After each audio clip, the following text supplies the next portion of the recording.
Une jeune fille de 21 ans presque comme les autres. Arrivée dans le monde de la musique à peine majeure, au milieu des années 60, Françoise Hardy a tout de suite été l'idole du public. Jeune, jolie et pleine de fraîcheur, la jeune fille, devenue star des yéyés, a rapidement enchaîné tubes et concerts dans la France entière. Sans oublier de profiter de ses histoires d'amour. À l'époque loin de Jacques Dutronc, le futur père de son fils, elle est intégrée dans la bande de Salut les copains, et vit une belle romance avec le photographe Jean-Marie Perrier, âgé de quelques années de plus qu'elle et auteur de la célèbre photo qui les réunira tous. Une belle romance pas simple à faire tenir sur la durée, au fur et à mesure des mois, leur carrière grandit et les éloigne. D'ailleurs, la jeune femme finit même par craquer pour un autre.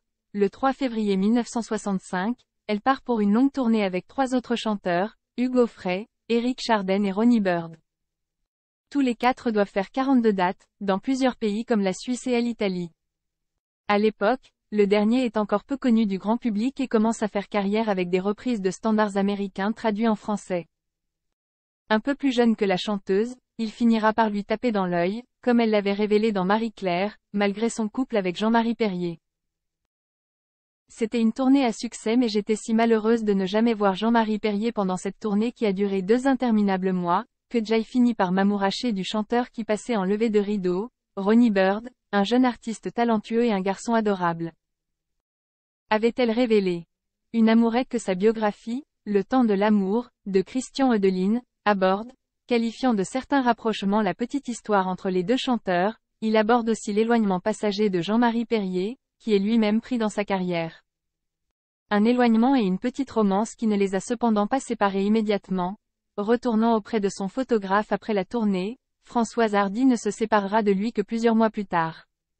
Sa rencontre avec Jacques Dutronc.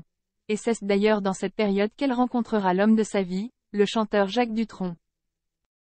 À l'époque, sa carrière continue de grimper et elle tombe sur un jeune homme dans une maison de disques. Un jour, dans son bureau, Jay aperçut un garçon affreux, qui avait des lunettes avec des verres de myope très épais et qui, en plus, était plein de boutons.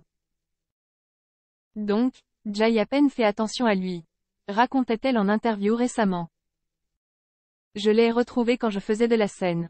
Il était pas mal, là, il commençait à être bien, blond, les yeux.